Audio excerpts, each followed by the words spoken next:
रूपाम प्रतिचक्रम क्रमात्क्रमम ऊर्ध्वम मुष्टित्रयम यावत् तावद्दन्ते महोदयः। अब ये कह रहे हैं कि भाई ये जो विद्युत के समान तड़ित रूपा में ना, विद्युत के समान जो शक्ति है, कौन सी शक्ति है? प्राणवायु की शक्ति। प्राणवायु की शक्ति उठती कहां से है? मूल आधार से ब्रह्मरंध्र तक। तो मूलाधार से जो ब्रह्मरंध्र तक ये प्रति चक्र में दौड़ती है। एक चक्र में गई, फिर एक चक्र से ऊपर दूसरे चक्र में, दूसरे चक्र से तीसरे चक्र में, ऐसे करके क्रमशः ये समस्त चक्रों में संचरित होती रहती है। प्राण शक्ति से ही चक्रों के अंदर भी शक्ति का आधान होता है, क्योंकि प्राण ही है जो समस्त शरीर में शक्ति को देता है। तो चक्र तो शरीर से भिन्न नहीं है, तो चक्रों में भी जो शक्ति है वो इस प्राण से ही प्राप्त होती है।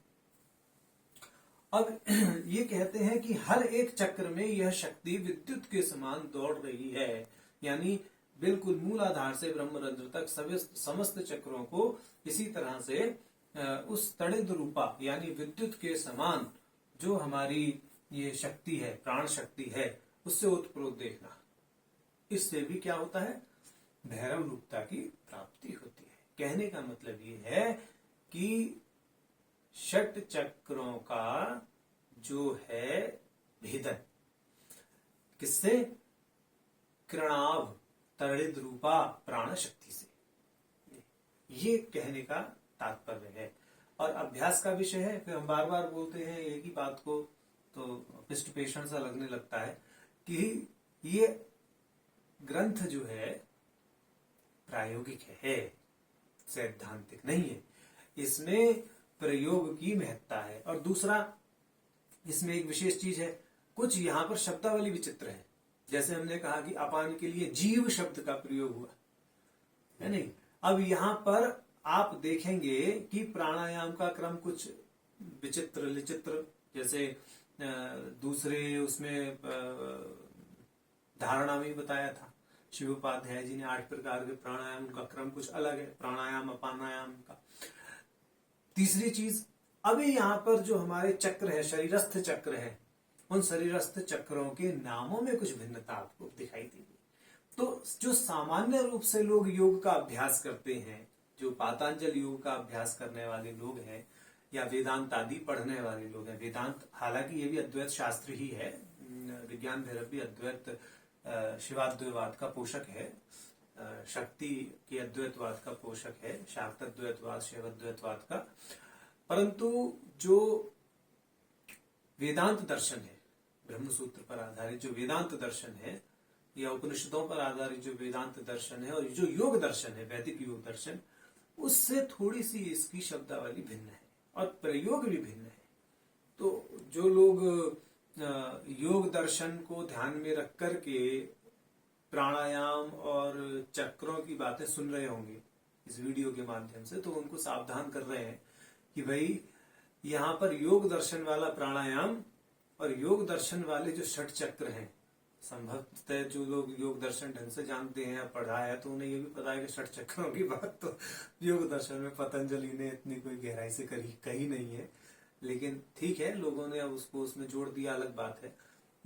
तो यहाँ पर जो मुख्य रूप से बात है वो एक अलग धारा में कही जा रही है, उसको उससे जोड़ करके ना देखें, अन्यथा अर्थ का अनर्थ ही हो जाएगा, या हमारी बात का ही वो उल्टा सीधा अर्थ निकालेंगे, कहेंगे कि हम ही चुटकुला सुना रहे हैं क्या। जबकि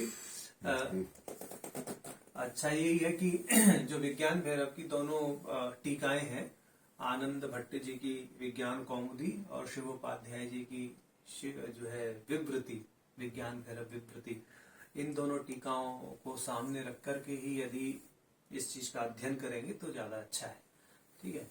और वो Kashmir series of text and studies volume 8 और 9 श्रीनगर से प्रकाशित है, संस्कृत भाषा में ही है मूल, जिसके आधार पर हम ये बोल रहे हैं सब कुछ, ठीक है। तो ये अब छठी धारणा हमने बता ही दी कि किस प्रकार से प्रति चक्र हम उसका अनुसंधान करते हैं, प्राण शक्ति की जो तड़ित रूपता है जिससे भैरव भाव की निष्पत्ति या प्राप्ति होती है साधक को। 7वीं धारणा कहती है, अब यहां पर आया देखो, एक तरफ आई द्वादशांत की हमने अभी आपको 2-3 दिन से चर्चा बता रहे हैं। अब यहाँ पर द्वादश चक्रों की बात होगी। अब उन द्वादश चक्रों का आप जो है निरूपण देखिए किस तरह से है यहाँ कि क्रम द्वादशकम सम्यक द्वादशाक्षर भेदितम स्थूल सूक्ष्म परिस्थित्या मुक्त्वा मुक्त्वान्ततः शिवः। कि हमारे शरीर में 12 चक्र हैं, ठीक है। आपने सुना होगा षट चक्र, सप्त चक्र, नव चक्र, ये तो सब आमतौर पर सुने हैं। 6 चक्र तो सभी लोग जानते ही हैं, 7 चक्र भी जानते हैं सहस्रार तक।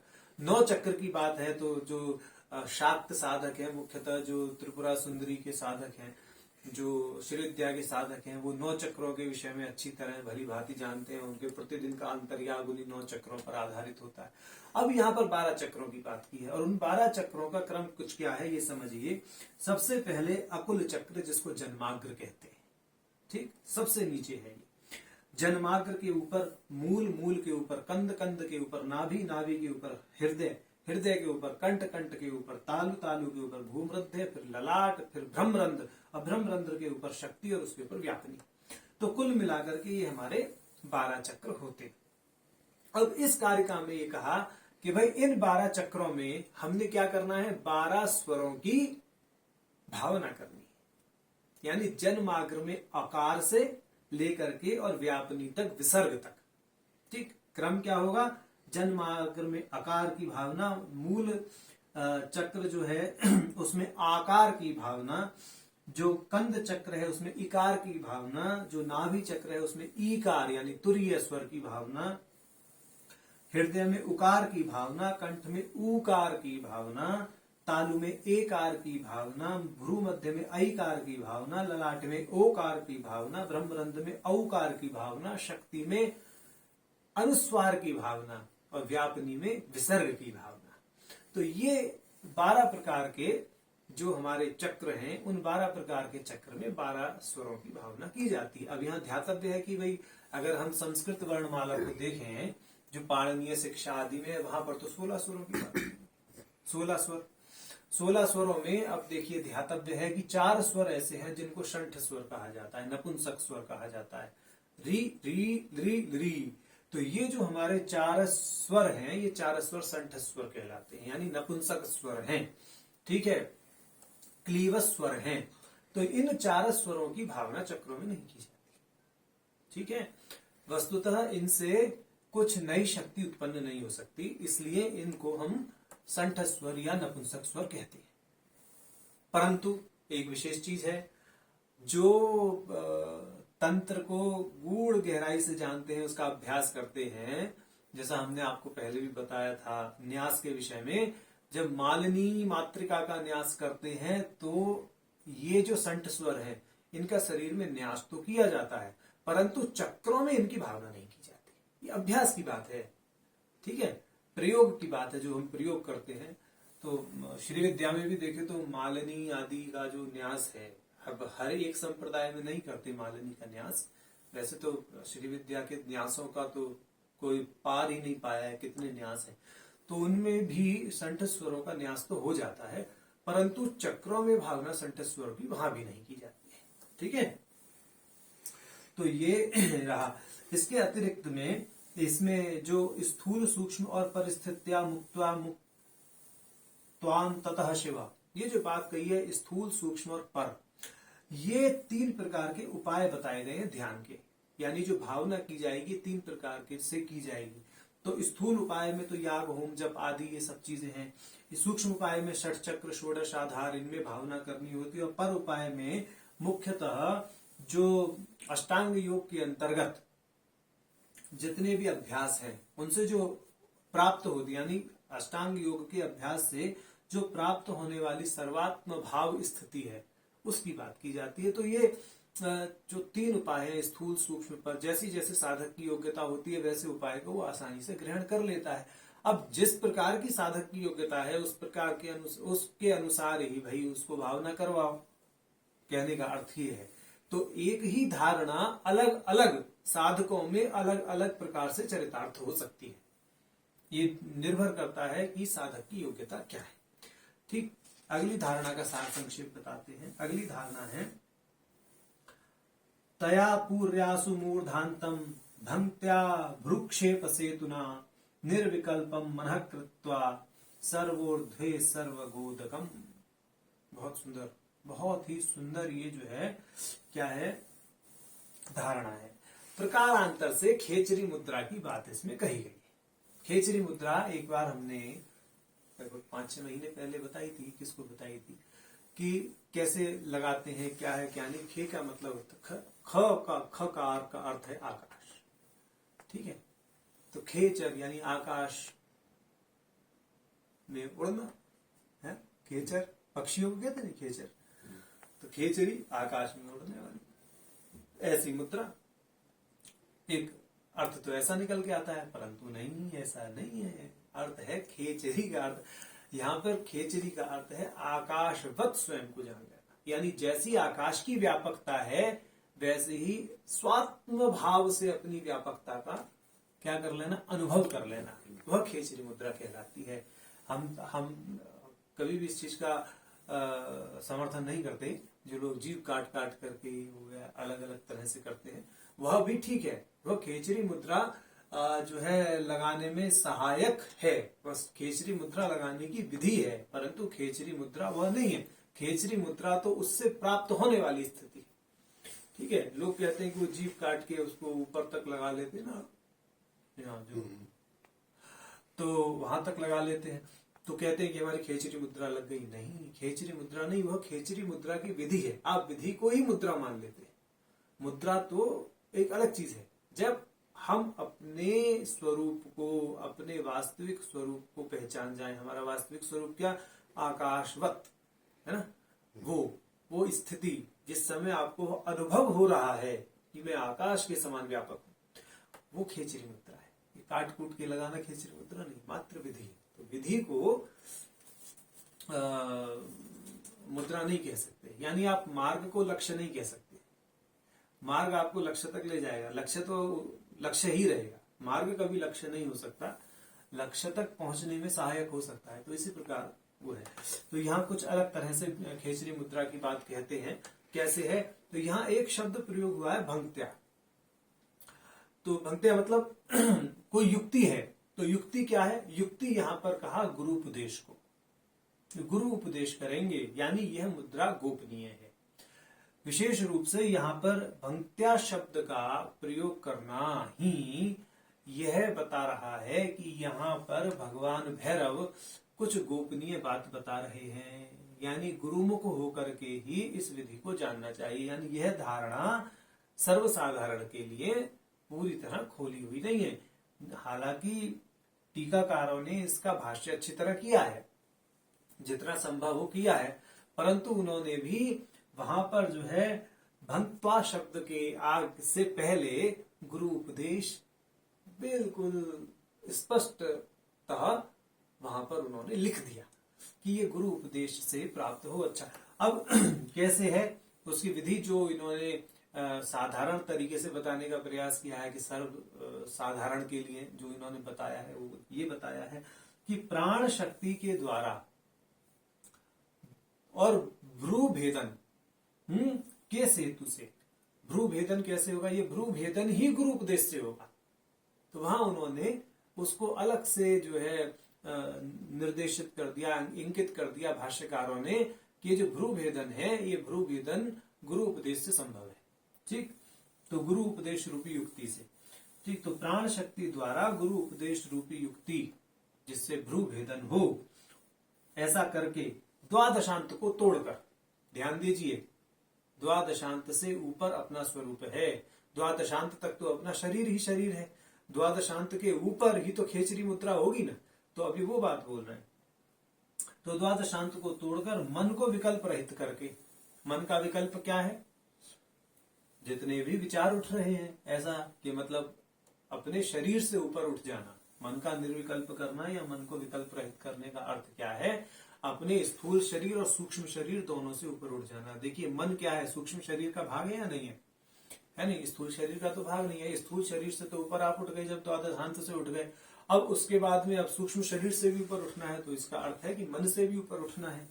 और उसके ऊपर उठने के बाद होगा क्या, आपको सर्वव्यापकता, जैसे आकाश व्यापक है ऐसा अनुभव होने लगेगा। वह अनुभव ही या वैसी भावना करने से ही आपको अपने भैरव स्वरूप की अभिव्यक्ति हो जाएगी, ऐसी भाव। लेकिन वो भ्रूभेदन कैसे होगा, वह भ्रूभेदन गुरु के द्वारा बताई हुई युक्ति से होगा, ऐसा शास्त्रकारों ने, भाष्यकारों ने निर्देश किया है। और वह भ्रूभेदन कैसे होता है, कैसे नहीं होता है, इस विषय में पहले भी आपको हल्का सा संकेत कर चुके हैं। अब 9वीं धारणा है, बहुत महत्वपूर्ण धारणा है, यहाँ थोड़ा गहराई से और सावधानी पूर्वक समझने की आवश्यकता है। ठीक है, ये है शिखी पक्षेश्चित्र रूप मंडलैहि शून्य पंचकम ध्यायतो अनुत्तरे शून्य प्रवेशो हृदय भवेत्। हृदय में प्रवेश की बात करते हैं कि कैसे हो रहा है। ठीक है, कोई बात नहीं है, वो भी अपनी साधना कर रहा है, उसको भी अपनी साधना करने दो। वो भी कभी तेज हो जाता है, कभी मंदा हो जाता है। ये सब, ये हिमालय की क्या है, ये खूबसूरती, ये यहाँ की सुंदरता, यहाँ हर चीज नृत्य करती, तो यहाँ पर विद्युत भी नृत्य करती। कोई बात नहीं है, आप इस पर ध्यान दें। तो शिखी पक्षेश्चित्र रूपै मंडलै शून्य पंचकम ध्यायतो अनुत्तरे शून्य प्रवेशो हृदय भवेत्। देखिए जी, मोर का पंख देखा है? मोर के पंख में कितने गोले बने रहते हैं? कितने रहते हैं? 5।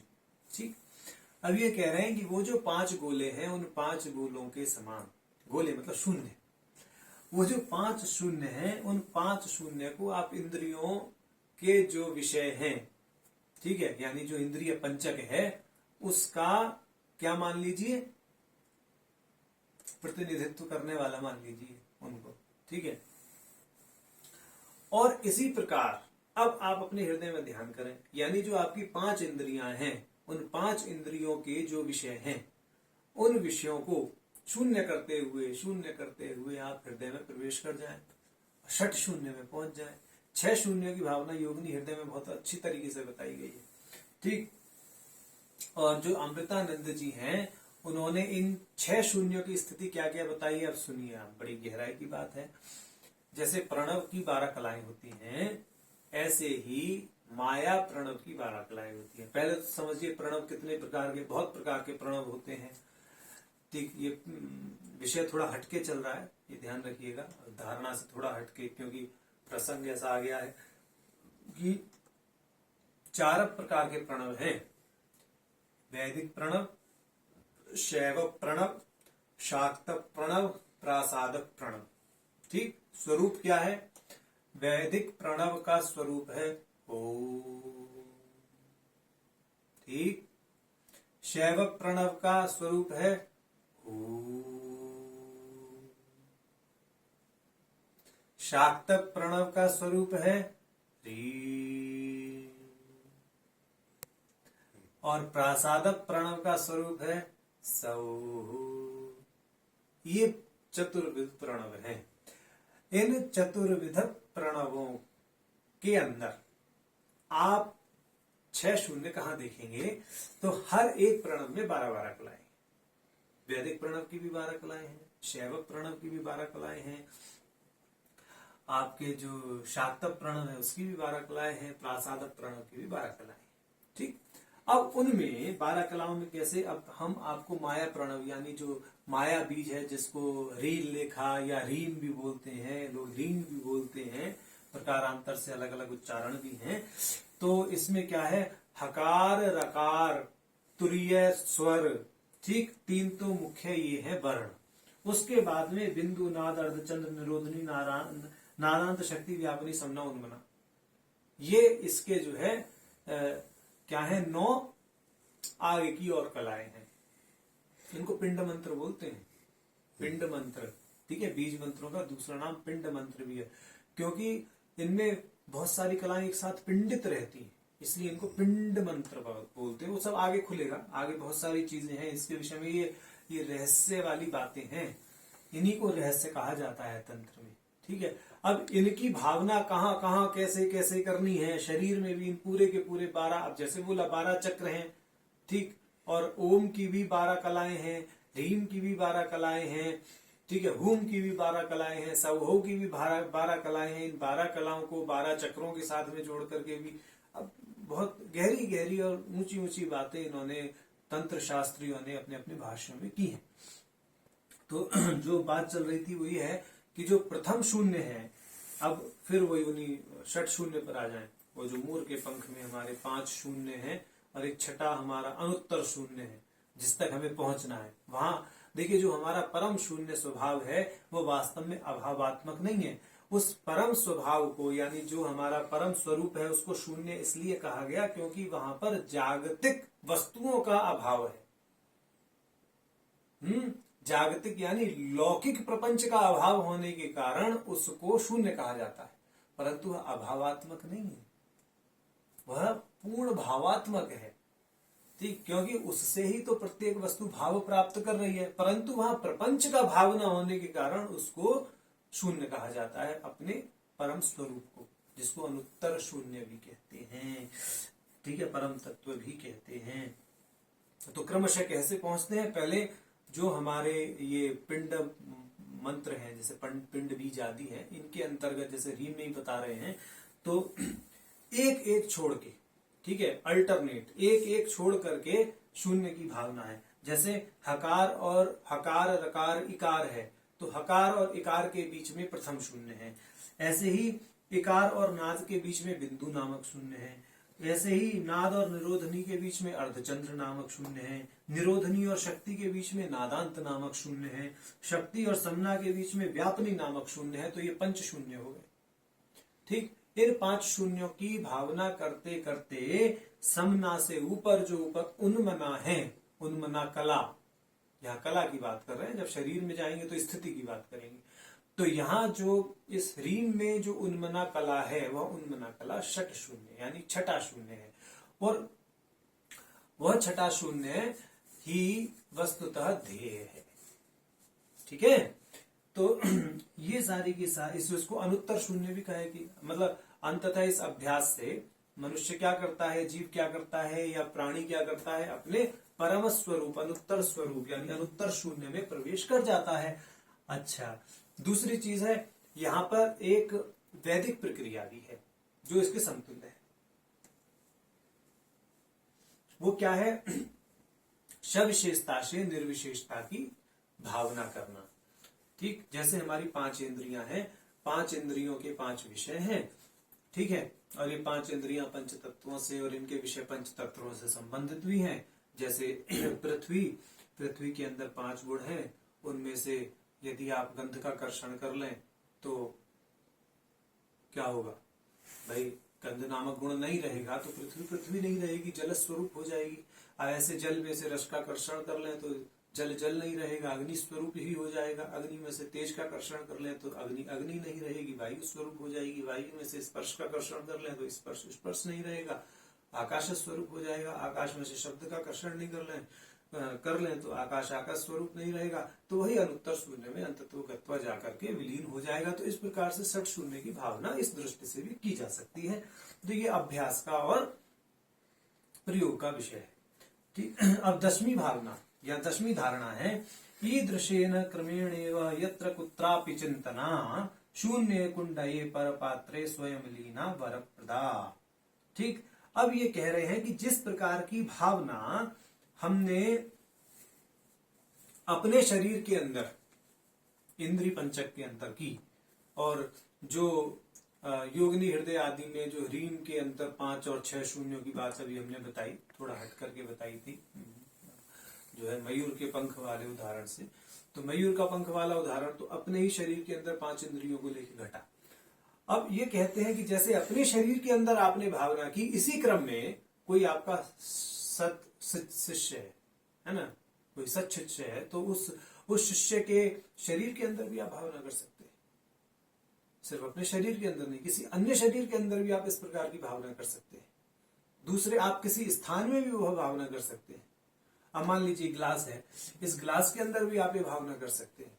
ये पृथ्वी तत्व है, इसमें से आप गंध का कर्षण करिए, फिर रस का कर्षण करिए, फिर तेज का कर्षण करिए, अंततोगत्वा यह परम तत्व में लीन हो जाना है। तो ऐसे कहा कि पहले 9वीं धारणा को अपने अंदर घटाया और 10वीं धारणा में उसी बात को उन्होंने हर एक, चाहे वो कोई पात्र हो, पात्र का अर्थ है कोई व्यक्ति भी हो सकता है, कोई वस्तु भी हो सकती है, तो दोनों के अंदर ही वह चीज घटा दीजिए आप, बिल्कुल, तो आपको वह परम तत्व, वह परम स्वरूप जो है क्या होगा, अनुभव गम्य हो जाएगा। तो इनको इतना ही रखते हैं, फिर बाकी आगे की धारणाओं को थोड़ा रुक करके करते हैं, ठीक है। नमो नारायण।